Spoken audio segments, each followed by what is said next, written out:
English tutorial চ্যানেলে সকলকে স্বাগত জানাই।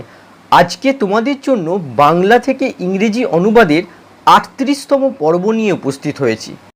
আজকে এই বাংলা প্যাসেজটা তোমাদের ইংরেজিতে অনুবাদ করে দেখাবো। প্রতিটা লাইন ধরে ধরে ইংলিশ স্ট্রাকচার সহ তোমাদের এক্সপ্লেন করব।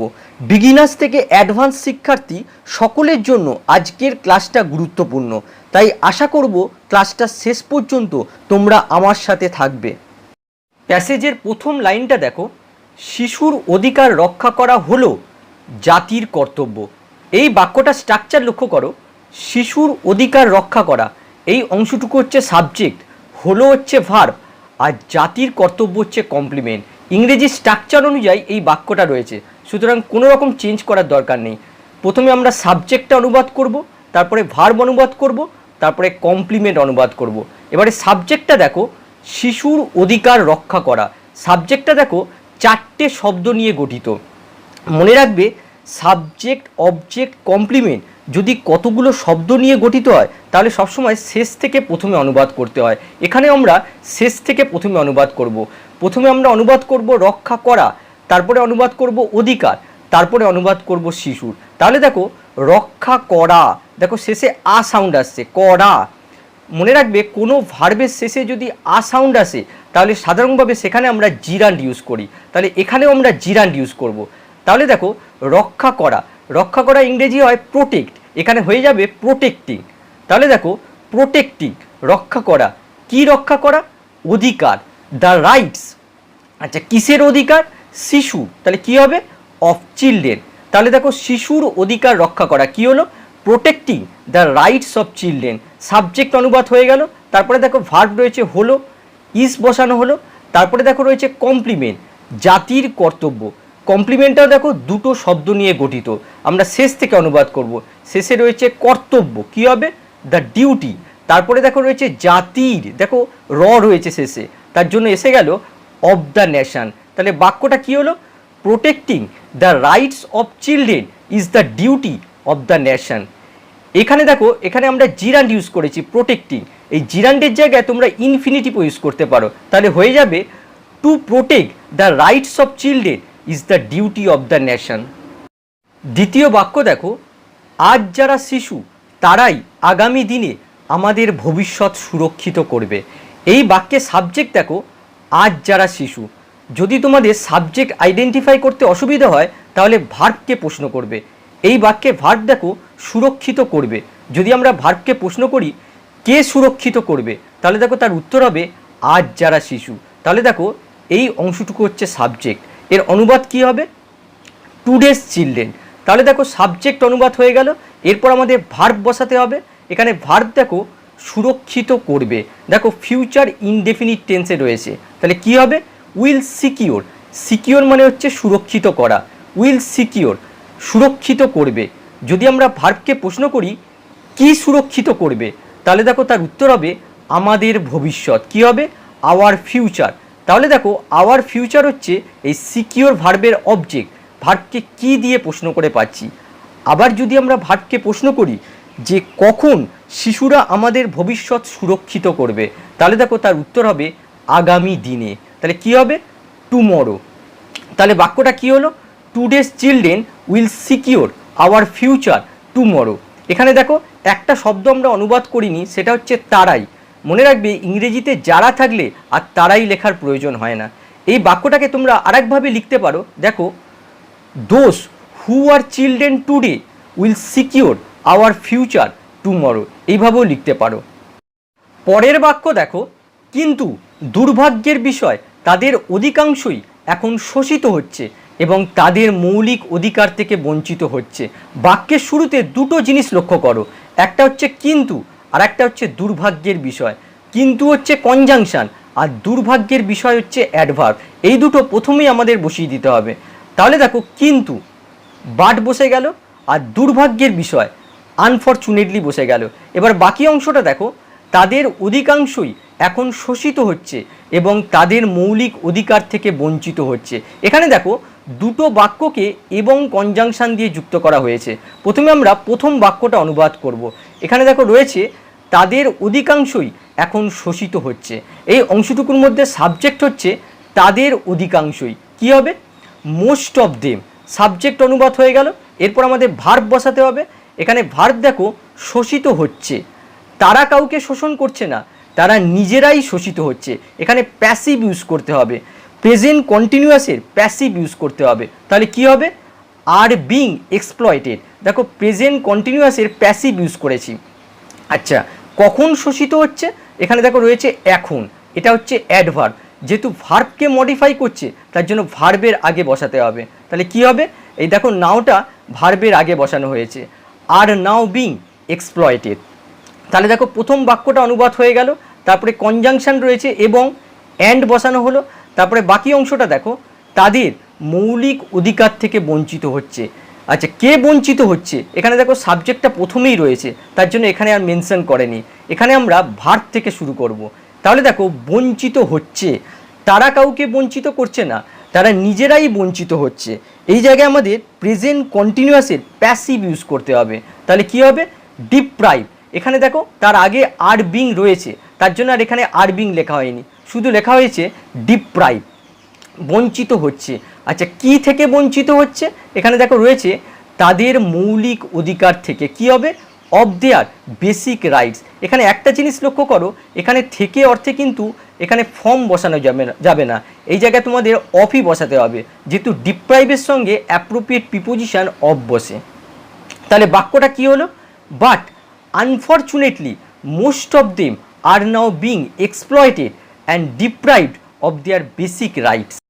পরের বাক্য দেখো, আমাদের ভুলে গেলে চলবে না যে তাদের জীবন ধারণ এবং মর্যাদার সঙ্গে বেড়ে ওঠার অধিকার আছে।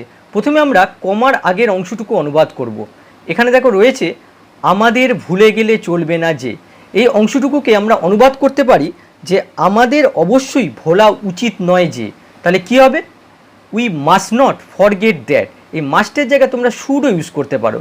তারপরে দেখো রয়েছে তাদের জীবন ধারণ এবং মর্যাদার সঙ্গে বেড়ে ওঠার অধিকার আছে। এই অংশটুকুর মধ্যে সাবজেক্ট দেখো তাদের অর্থাৎ তারা, তাহলে দে বসানো হলো, আর ভার্ব দেখো আছে, হ্যাভ বসানো হলো, কি আছে অধিকার আছে, তাহলে দ্য রাইট বসানো হলো। এই দ্য রাইট হচ্ছে এই হ্যাভ ভার্বের অবজেক্ট, ভার্বকে কি দিয়ে প্রশ্ন করে পাচ্ছি। আচ্ছা কিসের অধিকার আছে, তাহলে দেখো তার উত্তর হবে জীবন ধারণ এবং মর্যাদার সঙ্গে বেড়ে ওঠার। তাহলে দেখো রয়েছে জীবন ধারণ, কি হবে টু লিভ, তারপরে দেখো রয়েছে এবং অ্যান্ড বসানো হলো, তারপরে দেখো রয়েছে মর্যাদার সঙ্গে বেড়ে ওঠার। প্রথমে অনুবাদ করতে হবে বেড়ে ওঠার, তারপরে অনুবাদ হবে মর্যাদার সঙ্গে। তাহলে দেখো বেড়ে ওঠার কি হবে গ্রো আপ, তারপরে দেখো রয়েছে মর্যাদার সঙ্গে উইথ ডিগনিটি। এখানে কিন্তু গ্রো এর আগে টু রয়েছে, কিন্তু যেহেতু অ্যান্ডের আগে টু ইউজ করা হয়েছে তার জন্য এখানে আর টুটা ইউজ করা হয়নি। মনে রাখবে রাইটের পর টু অবশ্যই ইউজ করতে হবে, রাইট টু ডু সামথিং, যার অর্থ হচ্ছে কোনো কিছুতে অধিকার বোঝায়। তাহলে বাক্যটা কি হলো we must not forget that they have the right to live and grow up with dignity. পরের বাক্য দেখো, তাদের স্বাস্থ্যবিধান এবং সুচিকিৎসার সম্পূর্ণ অধিকার আছে, তাদের শিক্ষারও অধিকার আছে। প্রথমে আমরা প্রথম বাক্যটা অনুবাদ করব, তাদের স্বাস্থ্যবিধান এবং সুচিকিৎসার সম্পূর্ণ অধিকার আছে। এই বাক্যটার মধ্যে সাবজেক্ট দেখো তাদের অর্থাৎ তারা, দে বসানো হলো, আর এখানে দেখো ভার্ব হচ্ছে আছে, হ্যাভ বসানো হলো। আচ্ছা কি আছে, এখানে দেখো রয়েছে সম্পূর্ণ অধিকার, কি হবে ফুল রাইট। এই ফুল রাইট হচ্ছে এই হ্যাভ ভার্বের অবজেক্ট, ভার্বকে কি দিয়ে প্রশ্ন করে পাচ্ছি। এবারে যদি আমরা এই অবজেক্টকে প্রশ্ন করি যে কিসে সম্পূর্ণ অধিকার আছে, তাহলে দেখো তার উত্তর হবে স্বাস্থ্যবিধান এবং সুচিকিৎসার সম্পূর্ণ অধিকার আছে। তাহলে দেখো স্বাস্থ্যবিধান কি হবে টু হেলথ কেয়ার, তারপরে দেখো রয়েছে এবং সুচিকিৎসা অ্যান্ড প্রপার ট্রিটমেন্ট। তাহলে বাক্যটা কি হলো they have full right to health care and proper treatment. প্রথম বাক্যটা অনুবাদ হয়ে গেল, তারপরে দেখো রয়েছে তাদের শিক্ষারও অধিকার আছে, একইভাবে অনুবাদ হবে they also have the right to education. পরের বাক্য দেখো, আমাদের সংবিধানে 10 বছর বয়স পর্যন্ত সমস্ত শিশুর বাধ্যতামূলক শিক্ষার অঙ্গীকার করা হয়েছিল। অঙ্গীকার করা হয়েছিল মানে প্রতিশ্রুতি দেওয়া হয়েছিল। এই বাক্যটা আমরা অ্যাক্টিভ প্যাসিভ দুভাবেই করতে পারি। যদি আমরা এই বাক্যটাকে অ্যাক্টিভে করি তাহলে আমরা সাবজেক্ট ধরে নিতে পারি আমাদের সংবিধান। তাহলে কী হবে? আমাদের সংবিধান, আওয়ার কনস্টিটিউশন। সাবজেক্ট বসে গেল, এরপর আমাদের ভার্ব বসাতে হবে। এখানে দেখো ভার্ব রয়েছে অঙ্গীকার করা হয়েছিল। যেহেতু আমরা বাক্যটা অ্যাক্টিভে করছি তার জন্য আমরা অনুবাদ করব অঙ্গীকার করেছিল, অর্থাৎ প্রতিশ্রুতি দিয়েছিল। কি হবে? প্রমিসড। আচ্ছা, কি প্রতিশ্রুতি দিয়েছিল বা কি অঙ্গীকার করেছিল? তাহলে দেখো তার উত্তর হবে বাধ্যতামূলক শিক্ষা। কি হবে? Compulsory education. এই কম্পালসারি এডুকেশান হচ্ছে এই প্রমিসড ভার্বের অবজেক্ট, যেহেতু ভার্বকে কি দিয়ে প্রশ্ন করে পাচ্ছি। আচ্ছা, কাদের জন্য বাধ্যতামূলক শিক্ষার অঙ্গীকার করা হয়েছিল? এখানে দেখো রয়েছে 10 বছর বয়স পর্যন্ত সমস্ত শিশুর জন্য। কি হবে? For all children up to the age of 10। দেখো এই বাক্যটা আমরা অ্যাক্টিভে করলাম। আবার দেখো এখানে বলা হয়েছে যে আমাদের সংবিধানে অঙ্গীকার করা হয়েছিল। কে অঙ্গীকার করেছিল সেটা কিন্তু স্পষ্টভাবে উল্লেখ করা নেই। সুতরাং এই বাক্যটাকে আমরা প্যাসিভেও করতে পারি। যদি আমরা বাক্যটাকে প্যাসিভে করি তাহলে সাবজেক্ট ধরে নিতে পারি বাধ্যতামূলক শিক্ষা। কি হবে? Compulsory education. কাদের জন্য বাধ্যতামূলক শিক্ষা? এখানে দেখো রয়েছে 10 বছর বয়স পর্যন্ত সমস্ত শিশুর জন্য। কি হবে? For all children up to the age of 10। তারপরে দেখো ভার্ব হচ্ছে অঙ্গীকার করা হয়েছিল, অর্থাৎ প্রতিশ্রুতি দেওয়া হয়েছিল। কি হবে? ওয়াজ প্রমিস। দেখো সিম্পল পাস্টের প্যাসিভ ইউজ করা হয়েছে। আচ্ছা, কোথায় প্রতিশ্রুতি দেওয়া হয়েছিল? এখানে দেখো রয়েছে আমাদের সংবিধানে। কি হবে?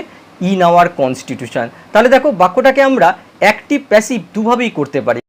পরের বাক্য দেখো, দুর্ভাগ্যক্রমে স্বাধীনতার এত বছর পরেও এটা একটা দূরবর্তী স্বপ্ন হিসেবে রয়ে গেছে। এই বাক্যের শুরুতে দুটো জিনিস লক্ষ্য করো, একটা হচ্ছে দুর্ভাগ্যক্রমে আর আরেকটা হচ্ছে স্বাধীনতার এত বছর পরেও। এই দুটোই হচ্ছে অ্যাডভার্বিয়াল। যদি আমরা বাক্যের শুরুতেই দুটো অ্যাডভার্বিয়াল পরপর রাখতে চাই তাহলে প্রথম অ্যাডভার্বিয়ালটার শেষে কমা দিতে হবে, আবার দ্বিতীয় অ্যাডভার্বিয়ালের শেষেও কমা দিতে হবে। তাহলে দেখো প্রথমে রয়েছে দুর্ভাগ্যক্রমে। কি হবে? আনফরচুনেটলি। তারপরে দেখো কমা বসানো হলো। তারপরে দেখো আরেকটা অ্যাডভার্বিয়াল রয়েছে স্বাধীনতার এত বছর পরেও। কি হবে? Even after all this years of independence. তারপরে দেখো কমা ইউজ করা হয়েছে। তারপরে বাকি অংশটা দেখো, এটা একটা দূরবর্তী স্বপ্ন হিসেবে রয়ে গেছে। এই অংশটুকুর মধ্যে সাবজেক্ট দেখো এটা। এটা বলতে এখানে কম্পালসারি এডুকেশনের কথা বলা হয়েছে। তাহলে দেখো এটা, ইট বসানো হলো। তারপরে দেখো ভার্ব হচ্ছে রয়ে গেছে। কি হবে? রিমেন্স। কি রয়ে গেছে? এখানে দেখো রয়েছে দূরবর্তী স্বপ্ন। কি হবে? আর ডিস্ট্যান্ট ড্রিম। তাহলে বাক্যটা কি হলো? Unfortunately even after all this years of independence it remains a distant dream. পরের বাক্য দেখো, শিশুদের খেলাধুলা করা এবং অবকাশ ভোগ করার অধিকার আছে। এই বাক্যে সাবজেক্ট দেখো শিশুদের, অর্থাৎ শিশুরা, চিলড্রেন বসে গেল। আর ভার্ব দেখো আছে, হ্যাভ বসে গেল। কি আছে? অধিকার আছে। তাহলে দ্য রাইট বসে গেল। এই রাইট হচ্ছে এই হ্যাভ ভার্বের অবজেক্ট। ভার্বকে কি দিয়ে প্রশ্ন করে পাচ্ছি? এবারে যদি আমরা এই অবজেক্টকে প্রশ্ন করি কিসের অধিকার, তাহলে দেখো তার উত্তর হবে খেলাধুলা করা এবং অবকাশ ভোগ করার অধিকার। তাহলে কি হবে? To play sports and enjoy leisure. তাহলে বাক্যটা কি হলো? Children have the right to play sports and enjoy leisure. এখানে একটা জিনিস দেখো, এখানে রাইটের পরে দেখো ইনফিনিটিভ ইউজ করা হয়েছে, টু প্লে। আবার দেখো এখানে এনজয় লেখা হয়েছে কিন্তু তার আগে দেখো টু লেখা হয়নি। যেহেতু ইনফিনিটিভের টুটা আগে বসে গেছে তার জন্য দেখো এখানে টুটাকে সাইলেন্ট রাখা হয়েছে। একটা জিনিস দেখো, রাইটের পরে এই টু ইনফিনিটিভ হিসেবেও আসতে পারে, আবার প্রিপোজিশন হিসেবেও টু বসতে পারে। পরের বাক্য দেখো, অর্থনৈতিক এবং অন্যান্য শোষণের হাত থেকে সুরক্ষা পাওয়ার মৌলিক অধিকার তাদের আছে। এই বাক্যে সাবজেক্ট দেখো তাদের, অর্থাৎ তারা, দে বসানো হলো। ভার্ব দেখো আছে, হ্যাভ বসানো হলো। কি আছে? মৌলিক অধিকার। তাহলে কি হবে? The fundamental right. The fundamental right এই অংশটুকু হচ্ছে এই হ্যাভ ভার্বের অবজেক্ট। কিসের জন্য মৌলিক অধিকার? এখানে দেখো রয়েছে অর্থনৈতিক এবং অন্যান্য শোষণের হাত থেকে সুরক্ষা পাওয়ার জন্য। কোনো কারণ বা উদ্দেশ্য বোঝালে আমরা সাধারণত ইনফিনিটিভ ইউজ করি, এক্ষেত্রে আমরা ইনফিনিটিভ ইউজ করব। কিন্তু দেখো এখানে রয়েছে সুরক্ষা পাওয়ার। শিশুরা কাউকে সুরক্ষা দিচ্ছে না, শিশুদের নিজেদেরই সুরক্ষা পাওয়ার কথা বলা হয়েছে। সুতরাং এই জায়গায় আমাদের প্যাসিভ ইনফিনিটিভ ইউজ করতে হবে। তাহলে দেখো সুরক্ষা পাওয়ার কি হবে, টু বি প্রোটেক্টেড। দেখো টু প্লাস বি প্লাস ভার্বের past participle form, passive infinitive use করা হয়েছে। সুরক্ষা পাওয়ার, টু বি প্রোটেক্টেড। কি থেকে সুরক্ষা পাওয়া, এখানে দেখো রয়েছে অর্থনৈতিক এবং অন্যান্য শোষণের হাত থেকে। কি হবে, from economic and other exploitation. তাহলে বাক্যটা কি হলো, they have the fundamental right to be protected from economic and other exploitation. আশা করি ভিডিওটা তোমরা এনজয় করেছো। আবার নেক্সট ক্লাসে অন্য কোনো ভিডিও নিয়ে উপস্থিত হব। বাই।